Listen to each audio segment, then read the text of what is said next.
დაუბრუნდით პირდაპირ ეთერში და კვლავ დაუბრუნდებით ნატოს მინისტერიალს. მე კიდევ ერთხელ შეგახსენებთ, რომ რამდენიმე წუთის წინ ბრიუსელში რუსეთის საგარეო საქმეთა მინისტრმა საქართველოს შესახებ განცხადება გააკეთა.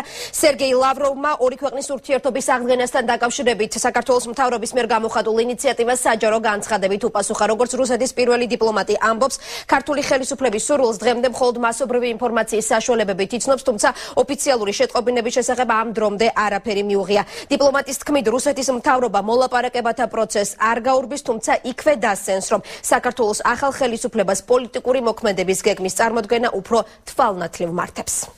Знаете, новые власти Грузии. ქართულ ხალხთან ჩვენ ისტორიული და კულტურული მეგობრობა გვაკავშირებს. დიპლომატიური ურთიერთობები მხოლოდ ბატონი სააკაშვილის ავანტიურის შემდეგ შეწყდა.